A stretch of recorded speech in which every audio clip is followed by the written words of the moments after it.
ওমকে নিজের হাতে খাইয়ে দিচ্ছে বসুধা।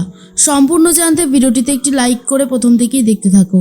গল্পের শুরুতেই দেখা যায় শ্রাবণ সবার জন্য খাবার বেড়ে দিচ্ছে, আর এরপরেই দাদু তখন বলে, আর দেরি কিসের, খাবার তো প্লেটে সাজানো হয়ে গেছে, আর দেরি করে লাভ নেই, এবার তাহলে সবাই খেতে শুরু করো। এর মধ্যেই সবাই খাচ্ছে, আর দাদু তখন বলে, বাহ বাহ, এই রান্না তো অমৃত, মনেই হচ্ছে না আমরা নিরামিষ কোনো খাবার খাচ্ছি, দারুণ হয়েছে দারুণ, কোনো কথা হবে না। তখনই শ্রাবণ দাদুকে বারণ করে এই সমস্ত কথাগুলো বলতে। চোখে চোখে অনেক ইশারায় কথা বলতে থাকে দাদু আর নাতনি। আর ঠিক তখনই বুঝে যায় বৃষ্টি, আর বুঝতে পারে এই রান্নাটা নিশ্চয়ই ওমের মা করেছে, কারণ ওমের মা দূর থেকে দাঁড়িয়ে দাঁড়িয়ে সবটা দেখতে থাকে। ওম যে খাবারটা খাচ্ছে এটা ভেবেই বসুধার খুব ভালো লাগে। বসুধা বলে, যাক, আমার ছেলে মেয়েগুলো ভালো করে খাচ্ছে, এই আমার কাছে অনেক। শ্রাবণ বলে, কিরে দিদি, খাচ্ছিস না কেন, খা।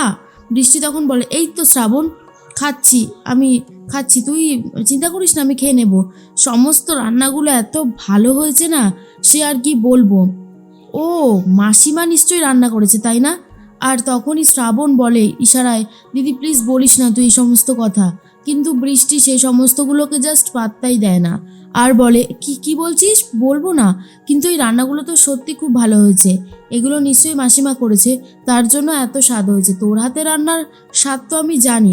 এরপরেই রেগে গেছে ওম, আর বলে, শ্রাবণ, তুমি আমাদেরকে মিথ্যে বললে, এ সমস্ত কিছু ওই মহিলা রান্না করেছে, তাহলে তো আমি এগুলো কিচ্ছু খাবো না। রোহিণী বলে, বৌদি ভাই, তুমি জানো না আমরা ওই মহিলাকে সহ্য করতে পারছি না, তারপরে তুমি এটা কি করে করতে পারলে, আমরা ওনার হাতের রান্না কোনোটাই খাবো না। এরপর দাদু বলে, এরকম বলতে নেই রোহিণী দিদিভাই, খাবার ফেলে কি উঠতে আছে বলো, এরকম করো না, চুপচাপ খাবারটা খেয়ে নাও, সেটাই ভালো হবে। কিন্তু রোহিণী জানিয়ে দেয়, এই খাবার আমি খেতে পারবো না, অসম্ভব। আর তখন ওম বলে, সেই মহিলার অনেক আগেই এই রান্নাবান্না করে আমাদেরকে খাওয়ানোর কথা ছিল, সে সমস্ত কিছু তো তখন করেনি, এখন কেন করতে এসে, বললাম তো এখন খাবো না, আমরা কোনোভাবেই ওনার হাতে রান্না খাবো না। বুঝতে পেরেছ? আশা করি বুঝতে পেরেছ, আর যদি বুঝতে না পারো আমার কিছু করবার নেই। আর ঠিক তখন বসুধা বলে, খাবার পাত থেকে এইভাবে উঠে যেতে নেই ওম, তুমি খাবারটা খেয়ে নাও। ওম তখন বলে, এই শুনুন, আপনি কেন আসেন বলুন তো কথা বলতে, আমি তো এদের সাথে কথা বলছি, আপনার সাথে নয়। এরপর দাদু বলে, এটা ঠিক হচ্ছে না, তুমি কেন এইভাবে অপমান করছো, ভুলে যেও না উনি কিন্তু তোমার মা হয়। ওম তখন বলে, মা? কিসের মা? যেই মা কোনোদিন মায়ের দায়িত্ব কর্তব্য পালনই করেনি, তাকে আমি মা বলবো না ওল্ড ম্যান। তুমি আমাকে যাই বলো না কেন, আমি কিন্তু ঠিক করে নিয়েছি, আমি ওনাকে মা কখনো বলবো না, মায়ের সম্মানও ওনাকে কখনো দেব না। তখন শ্রাবণ বুঝতে পারে মিস্টার ঘোষকে বলে কোনো লাভ হবে না, অন্যভাবে বোঝাতে হবে। এরপর ওম না খেয়েই চলে যায়। তখনই রোহিণী বলে, আমারও পক্ষে খাবার খাওয়া সম্ভব না। অন্যদিকে বসুধার খুব খারাপ লাগে, ছেলেমেয়েগুলো না খেয়ে উঠে যায়। তখন শ্রাবণ বলে, মা তুমি চিন্তা করো না, মিস্টার ঘোষ আর রোহিণী খাবার খাবে, আমি মিস্টার ঘোষকে এই খাবার খাওয়াবই, যেভাবেই হোক না কেন, আমি তোমাকে ছুঁয়ে কথা দিলাম। এর মধ্যেই ওম ঘরে গিয়ে প্রচণ্ড রিয়াক্ট করতে থাকে, আর বলে, এই মহিলা আমার জীবনে ছিল না, আমি ভালো ছিলাম, কেন যে এই মহিলা এসে আবার জুটেছে কে জানে, আমি আর সহ্য করতে পারছি না, সমস্ত ধৈর্যের সীমা পেরিয়ে যাচ্ছে, আমি এই মহিলার হাতের রান্না খাবো না। অন্যদিকে বৃষ্টি বলে, যাক, মা আর ছেলের মধ্যে ঝামেলাটা বজায় রাখা গেছে, এটা যে কি ভালো একটা খবর, সেটা আর বলবো কাকে, আমি বরং খাবারগুলো খেয়ে নিই, আর খাবারগুলো সত্যি খুব ভালো হয়েছে, এই বলেই নিজে ভালো মতন খেতে থাকে। আর অন্যদিকে শ্রাবণ চলে এসেছে সমস্ত খাবার দাবার গুছিয়ে নিয়ে, আর এসেছে বসুধা নিজেও। এরপর শ্রাবণ নিজে কথা বলতে থাকে ওমের সাথে, আর বলে, দেখুন মিস্টার ঘোষ, দয়া করে আপনি আমার কথাটা শুনুন, আপনি এমনটা করবেন না, খাবার ছেড়ে কখনো উঠে যেতে নেই, যেই খাবার খেয়ে আমাদের পেট ভরে তার ওপর কি রাগ করে থাকা যায় বলুন, আপনাকে তো খাবার খেতেই হবে, তাহলে আপনি এমন করছেন কেন, আসুন খাবারটা খেয়ে নিন।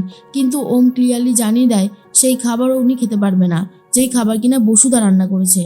বসুধা বলে, ওম আমি জানি তোমার কষ্ট হচ্ছে, কিন্তু বিশ্বাস করো, এই খাবারগুলো তো কোনো অন্যায় করেনি, তুমি খাবারগুলো খেয়ে নাও, খাবারটা নষ্ট করো না। ওম তো খেতেই চায় না। শ্রাবণ তখন বলে, আপনি খাবেন না তো? খাবেন না আপনি, ঠিক আছে, খেতে হবে না। এরপরে ওমের হাতটা নিয়ে নিজের মাথার উপরে রাখে শ্রাবণ আর বলে, আমার দিব্যি, মায়ের হাতের রান্না আপনাকে খেতেই হবে। আর আপনি যদি এই রান্না করা খাবার না খান তাহলে বুঝবো আপনি আমাকে ভালোবাসেনই না। আমার মৃত্যুতে আপনার কিচ্ছু যায় আসে না। তখন আর ওম কোনো কথা বলতে পারে না। ওম মনে মনে ভাবে, শ্রাবণ তুমি এটা আমাকে কি শর্ত দিলে? এটা তো সত্যি আমি তোমাকে ভালোবাসি, তোমার কোনো ক্ষতি হোক সেটা আমি কখনোই চাইবো না, কিন্তু তুমি যে শর্তটা দিলে সেটা তুমি ঠিক করলে না, একদম ঠিক করলে না। অন্যদিকে শ্রাবণ মনে মনে ভাবে, যা হচ্ছে সেটা ভালো হচ্ছে না, যেভাবেই হোক মিস্টার ঘোষ আর মাকে কাছাকাছি আনতেই হবে। ওরা যতই দূরে থাকুক না কেন আমি ওদেরকে ঠিক কাছাকাছি আনবো। এদিকে সানায়া বলে, দাদু ওদিকে কি হচ্ছে বলো তো? বৌদিভাই কি দাদাভাইকে খাবারটা খাওয়াতে পারলো? তখন দাদু বলে, নাথ বৌমা ঠিকই পারবে, নাথ বৌমার উপর সেই বিশ্বাস আর ভরসা আমার আছে। বৃষ্টি মনে মনে বলে, কচু সেগুড়ে বালি, কিচ্ছু করতে পারবে না শ্রাবণ। মা আর ছেলের মধ্যে যা রাগ আমি দেখেছি তাতে কিচ্ছু করে ওটা পসিবলই নয়। এরপরে শ্রাবণ বলে, মা এদিকে এসো, এসো বলছি, তুমি নিজের হাতে মিস্টার ঘোষকে খাইয়ে দাও, তাহলে মিস্টার ঘোষের আরও অনেক ভালো লাগবে। তখনই ওম বলে, আমি নিজে খেয়ে নিচ্ছি। শ্রাবণ বলে, দাঁড়ান না, এত ব্যস্ত হয়ে উঠেছেন কেন? আপনার দেখছি সব কিছুতেই খুব ব্যস্ততা, একটু অপেক্ষা করুন, সব ঠিক হয়ে যাবে। আর তার মধ্যেই বসুদা চলে এসেছে ভয়ে ভয়ে। ওমকে দেখে তো এমনিতেই সবসময় ভয় পায়, আরোই যেন বেশি করে ভয় পাচ্ছে। শ্রাবণ বলে, মিস্টার ঘোষকে অত ভয় পাওয়ার কি আছে? মিস্টার ঘোষকে আপনি জন্ম দিয়েছেন, আপনার ছেলে হয়।